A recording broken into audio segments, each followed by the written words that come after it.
오늘은 레위기 2장 1절로 3절을 중심해서 소재에 관한 말씀을 생각해 보려고 합니다. 어제 우리는 레위기 1장 1절로 9절의 말씀을 배웠는데, 그럼 10절부터 17절까지 이 마지막 말씀은 뭘까? 이것은 번제에 대한 구체적인 게 기록이 되어 있는 거예요. 이거 제가 여러분에게 설명을 다 드렸어요. 그래서 중복하지 아니하고 2장으로 넘어왔어요. 이 소재라고 하는 말은 히브리 말로 민하라고 합니다. 우리 말로 하면 선물 혹은 공물, 그런 뜻이에요. 이 말은 어떤 사람이 높은 사람의 호의를 얻어서 감사의 마음으로 드리는 예물을 이야기합니다. 그러니까 뇌물하고 달라요. 뇌물은 뭔가 잘 봐달라고 하는, 앞으로 어떤 이익을 원하는 마음에서 드리는 거라면, 여기서 말하는 소재는 이미 받은 은혜에 대한 감사로 드리는 겁니다. 그래서 이 소재는 하나님께 대해 받은 은혜에 감사하고 충성하겠다는 표시로 드리는 제사라고 하는 것을 우리는 알아야 됩니다. 그런데 이 제사는 번제하고 다릅니다. 번제는 짐승을 잡아서 피가 있어야 되는데, 오늘 이 소제는 피가 없습니다. 곡식으로 드리는 제사죠. 이 제물이 전부 곡식이에요. 그런데 고운 가루로 드리는 경우가 있고, 또 이 말하자면 이 곡식을 굽거나 찌는 방법으로 드리는 경우가 있고, 또 첫 이삭을 볶아서 찌어가지고 부셔서 드리는 경우, 이 세 가지가 있습니다. 그런데 소제물의 몫을 따진다면 소제물 중 기념물로 하나님께 불을 살라서 드리는 것이 있어요. 그게 하나님의 몫입니다. 자, 그러면 오늘은 이 소제를 성도의 감사와 충성에 초점을 맞춰서 잠시 생각해 보려고 합니다. 첫째로 이 소제는 고운 가루로 드렸다 그랬어요. 고운 가루를 준비하고 드려야 됩니다. 1절에 보면 그렇게 나와 있습니다. 고운 가루는 인간의 노동, 인간의 부서짐, 인간의 부드러움을 의미합니다. 그래서 우리 신자의 감사와 충성은 이런 고운 가루처럼 드려져야 하는데, 이렇게 고운 가루처럼 하나님께 드리려면 노동이 필요하고 내 자신이 깨어짐이 필요하고 부드러워지는 것이 필요하다는 거죠. 여러분, 곡식은 씨 뿌린다고 저절로 성장하는 게 아니잖아요. 가꿔야 되잖아요. 그래야 그 열매를 아름답게 우리가 거둘 수 있어요. 그래서 이 농사는 바로 농부의 땀과 비례한다 그러잖아요. 얼마나 관리를 잘하느냐에 따라서 농사가 많이 거둬지기도 하고 농사에 실패하기도 합니다. 그렇다면 오늘 우리가 하나님 앞에 이 감사를 드리려면 우리가 고운 가루처럼 내 자신이 그냥 부서지고 내 자신이 없어져야 되는데, 이 감사를 드리는 방법이 사실 여러 가지 있죠. 입술로 우리가 하나님께 말로 감사합니다 하는 게 있고, 마음으로 늘 감사를 담아두고 있는 사람이 있고, 또 물질로 행동으로 표하는 사람이 있습니다. 그런데 오늘 본문에 있는 말씀은 몸을 움직이는 수고를 드리라, 다시 말하면 내 몸을 드리라 하는 것입니다. 하나님 앞에 예배 드리는 것과 하나님의 일에 여러분 자신의 몸을 일으켜서 열심히 움직여야 됩니다. 뒤에서는 기도하고 물질로 후원하고, 그래서 하나님 일에 앞장서 사는 사람들을 후원해 주면서 하나님께 감사하고 충성하는 것이 바로 몸을 움직이는 것이다 하는 것이죠. 여러분, 고운 가루가 되려면 어떻게 해요? 부서져야 돼요. 우리가 이 커피를 지난번에 선교사님이 가져왔어요. 좀 아주 좋은 거라고 가져왔는데 알갱이를 가져왔어요. 근데 그대로 놓으면은 커피 맛이 안 나요. 부숴야 돼요. 그럼 분쇄기가 있어야 되더라고. 분쇄기 없으면 절구에 쪄야 되는데, 그래 가지고는 맛이 제대로 안 나고 분쇄기로 갈아야 돼요. 그래야 고운 이제 커피 가루가 돼요. 그럼 그때 냄새가 아주 좋은 냄새가 납니다. 말하자면 그 커피 열매가 가지고 있던 그 특유한 냄새가 나게 된다, 그 말이죠. 오늘 우리가 신자가 바로 이렇게 절구에 넣어서 부서지든, 또 아니면은 분쇄기에 넣어서 내 자신의 원 알갱이 모습이 없어져야 됩니다. 그러려면 그것이 뭐냐? 분쇄기가 뭐냐? 고난입니다. 고난을 통해서 우리 자신이 부서져야 돼요. 고운 가루처럼 돼야 돼요. 그래서 욥기에서 23장 10절에 가보면 나의 가는 길을 오직 그가 하시나니 그가 나를 단련하신 후에는 내가 정금으로 나오리라. 그가 나를 단련하신 후에는 정금이 된답니다. 훈련, 고난을 통해서 내가 정금이 된다. 이 고운 가루가 된다라고 하는 것이죠. 그러면 우리 성도가 정말 이 고운 가루가 됐느냐 안 됐느냐 어떻게 아느냐 말이에요. 그거는 다른 사람하고 연합할 줄 아는 사람은 고운 가루가 된 사람이고, 다른 사람하고 섞여서 교회 생활을 못하고 자기 고집만 가지고 하는 사람은 알맹이가 그대로 있는 사람이에요. 부서지지 않는 사람. 그래서 그 사람은 고운 가루가 되지 못해서 하나님 앞에 드려지는 소재물이 될 수 없다 그 말이에요. 근데 이 고운 가루가 된 건요, 물만 들어가면 다른 거하고 혼합이 돼요. 그렇죠? 근데 알갱이는 아무리 물을 부어도 이것 따로 저것 따로 이렇게 됩니다. 오늘 하나님은 이 소재를 드리라고 그랬어요. 어떻게 해요? 우리가 고운 가루가 되라. 우리가 고운 가루가 돼야 됩니다. 두 번째는 기름을 넣어서 드려야 됩니다. 오늘 1절에 있는 말씀을 또 보면 그랬죠. 소재의 예물은 여호와께 드리려거든 고운 가루로 예물을 삼아 그 위에 기름을 부으라. 기름을 부었어요. 여러분 우리가 알다시피 기름이 뭐예요? 성령이잖아요. 성령 충만해야 된다 그 말이죠. 여러분 누가복음 4장 18절에 보면 회당에 예수님이 들어가셔서 자신의 사역을 강조하시는데 이사야 예언을 가지고 와서 강조를 하셨어요. 그 예언의 말씀이 이런 겁니다. 주의 성령이 내게 임하셨으니, 주의 성령이 내게 임하셨으니 내게 기름을 부으시고, 이렇게 얘기합니다. 성령이 임하는 것이 기름을 붓는 거다 그 말이죠. 우리가 하나님 앞에 감사와 충성의 예배를 드리려면 우리가 바로 뭐해요? 기름을 부어야 돼요. 성령이 역사하지 않으면 진실한 감사가, 진실한 충성이 나올 수 없다라고 하는 사실입니다. 여러분 성령의 역사로 그리스도인이 된 우리는 정말 예수를 믿은 하나님의 자녀가 된 자부심을 가지고 살아야 합니다. 그래서 하나님의 자녀며 하나님 나라의 일꾼이며 하나님의 특별한 사랑을 받는 구별된 사람은 성령의 기름을 넣어서 하나님께 드려줘야 돼. 다시 말하면 하나님 맹숭맹숭한 걸 좋아하시는 게 아니라 기름에 푹 젖어서 성령 충만한 사람이 드리는 예배를 원하신다 그 말이에요. 그래서 이 요한복음 4장 23절에 보면 하나님은 예배하는 자를 찾는데 영과 진리도 이렇게 얘기했어요. 영은 성령을 얘기해요. 성령으로 예배 드려라 그 말이에요. 네 인간에 그저 그걸로 예배 드리려고 하니까 목도 아프지, 기도하려 인간의 힘을 하려니까 기도 제목도 안 나오지, 얼굴의 모습이 또 그렇지. 그러나 성령의 충만하면 찬양을 인도해도 은혜가 되고 기도를 해도 하나님 받으시는 기도가 나올 수 있다 그 말이에요.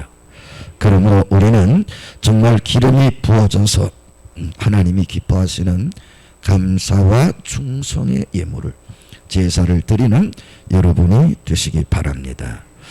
이제 세 번째로는 유향을 넣어서 드렸다 그랬어요. 오늘 보면은 그 위에 기름을 붓고 또 그 위에 유향을 놓아 그랬죠. 유향을 놓았대요. 여러분 소재를 하나님 앞에 드릴 때는 두 가지 향기가 하나님께 드려졌다고 그럽니다. 고운 가루에 유향을 섞어서 향기를 낸 경우가 있습니다. 또 드려진 소재물을 불에 태워서 화제로 드리는데 하나님께 바쳐진 예물이 탈 때에 그 향기로운 냄새가 났다라고 합니다. 그러니까 다시 말하면 곡물을 태우는데도 향기가 났다는 얘기죠. 여러분 그렇잖아요. 어떤 나무를 태우냐에 따라서 그 나무가 가지고 있는 특징의 냄새가 나듯이, 그래서 하나님 앞에 소재는 두 가지 향이란 말이죠. 하나는 유향을 섞어서, 하나는 그 자체의 향기를 하나님께 드렸어요. 자, 그러면 예수님께서 나사로의 집에 가셨어요. 그런데 어떤 여인이 와서 눈물을 흘리면서 예수님 머리에다가 향유를 붓습니다. 가장 비싼 300데나리오나 되는 향유를 막 부어요. 그리고 그걸 발까지 닦아주셨어요. 그러니까 집안에 뭐가 진동했어요? 그 향기, 그 부은 그 향유에 들어있던 향기가 그 집안에 가득했다 하는 그런 기록이 있습니다. 여러분, 오늘 우리도 정말 하나님 앞에 이 영광스러운 제물이 되려면 이런 향기를 드러내야 된다. 이 세상에 살면서 엉망진창으로 살다가 하나님께 나와서 그러면 안 되죠. 우리가 세상에서도 바르게 살고 정말 사람들에게 인정받고 또 사랑받고 그러고 살다가 하나님께로 오면 얼마나 하나님 기뻐하시겠어요. 여러분의 자식이 세상에 나가서 인정받는다 그러면 그 이상 기쁜 게 어디 있어요. 아마 돈 갖다 주는 것보다 더 기쁠 거예요. 바로 그거예요. 유향을 넣으라는 말은 향기로운 생활을 해라 그 말이에요. 자, 그러면 오늘 이 유향을 넣는 향기로운 생활을 하려면 몇 가지 하면 됩니다. 첫째는 예수님을 모시면 됩니다. 여러분, 향수는 향수병에 어떤 것이 담겼느냐에 따라서 냄새가 달라집니다. 예수님을 모시면 예수님의 향기가 나게 돼 있어요. 두 번째, 거룩한 말을 해야 됩니다. 말은 그 사람의 속을 보여주는 것이죠. 말은 그 사람의 미래를 보여줍니다. 그래서 그리스도가 마음에 가득한 사람은 더러운 말을 하지 않습니다. 살리는 말, 축복의 말, 믿음의 말, 이런 좋은 말을 하게 되지요. 그러나 어리석고 미련한 사람들은 지금 당장 무엇이 되지 않는다고 하나님을 원망하는 말을 하고 돌아가자, 애굽으로 돌아가자 이런 말이나 한단 말이에요. 여러분이 잘 알듯이 이스라엘 백성들이 가나안을 향해서 가다가 이제 가나안을 눈앞에 두고 정탐꾼을 12명을 보냈어요. 갔다 와서 10명은 뭐라고 보고했어요? 부정적인, 아니 그 말이 틀린 건 아니, 근데 부정적, 본 걸 그대로. 하나님의 약속의 말씀이 본 거보다 위에 있어야 되는데 하나님 말씀은 아래다 두고 자기 눈으로 본 거를 먼저 얘기했어요. 우리 가면은 죽어. 그 사람들은 다 체구도 크고 우리 같은 사람은 상대가 안 돼. 그랬잖아요. 우리 그냥 돌아가자. 10명이 그렇게 부정적인 보고를 하니까 이 국민들이 다 돌아가자고 그러잖아요. 그러면서 모세를 원망했죠. 근데 여호수아 갈렙에 이겨서 나온 말은 다르잖아요. 그들은 우리 밥이다. 왜? 하나님이 약속했기 때문에. 하나님이 저 땅은 주셨으니까 우리가 가면 하나님이 알아서 주신다. 올라가자, 치자 그랬잖아요. 여러분, 그 말대로 됐어요. 가나안에 들어갈 때 그 못 들어간다고 하는 10명과 그때 원망하고 불평하던 사람들 하나도 못 들어갔어요. 그런데 이 가서 치자 우리 밥이라고 하는 그 여호수아 갈렙은 가나안을 들어가게 된 줄로 믿습니다. 오늘 이렇게 말을 우리가 잘해야 됩니다. 세 번째, 기도해야 됩니다. 계시록 5장 8절에 보면 책을 취하심에 내 생물과 24장로들이 어린 양 앞에 엎드려 각각 검은고와 향이 가득한 금대접을 가졌으니 이 향은 성도들의 기도들이라. 성도의 기도들이라. 우리가 성도가 기도하는 게 이게 하나님께 향기라는 거죠. 향기라. 이걸 아세요. 그래서 오늘 성경에는 우리 기도를 향으로 많이 표현을 하고 있어요. 그러니까 기도를 많이 하는 사람이 향기로운 생활을 할 수 있다. 왜? 기도를 많이 하면 하나님을 가까이 한 사람이고 하나님의 은혜 속에 사는 사람이기 때문에 그는 향기로운 삶을 살 수밖에 없습니다. 네 번째, 전도해야 됩니다. 고린도후서 2장 12절에 보면 바울과 그 일행들이 복음을 증거하기 위해서 드로아 마게도냐에 간 일을 말합니다. 하나님은 복음을 전하는 걸 가장 기뻐합니다. 그 모습을 향기로 받아주십니다. 그러니까 우리가 내 자녀들에게, 내 부모에게, 형제에게, 이웃에게 복음을 전하는 것이 향기로운 하나님 앞에 올려지는 향기다. 바로 그것을 우리는 유념해야 됩니다. 그리고 마지막 다섯 번째로 헌신의 생활입니다. 오늘 본문에 보면은 어떻게 했어요? 그것을 어떻게 오늘 그것을 태워서 드렸습니다. 바로 소재 예물, 바로 이건 고운 가루, 또 그 위에 기름을 붓고 유향을 넣고 그랬는데 바로 그것을 불사를 찌니 2절에 보면 그 모든 유향을 가져다가 불사를 찌니 그랬어요. 불사를 찌니. 그러니까 없어지는 거야. 그 자체가 없어져. 태워버리니까. 오늘 우리가 헌신이 그거예요. 내 자신이 없어지는 거예요. 다 몽땅 드리고 없어지는 것. 여러분, 오늘 하나님은 소재에 관한 말씀을 우리에게 주셨어요.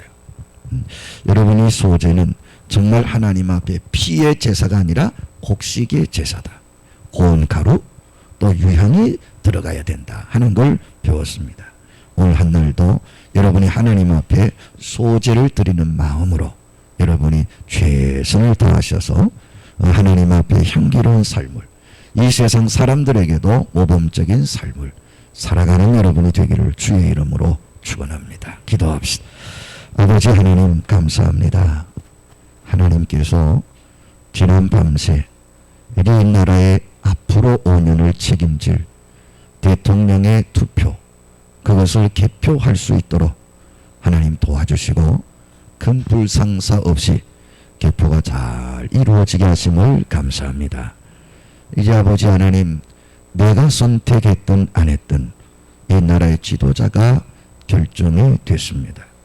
아버지 하나님, 그분의 앞날을 축복하는 저희들 되게 도와주시고 그분의 진실로 하나님을 두려워하게 도와주시며 국민을 약속한 대로 실천하는 정직한 대통령이 되게 하여 주시옵소서.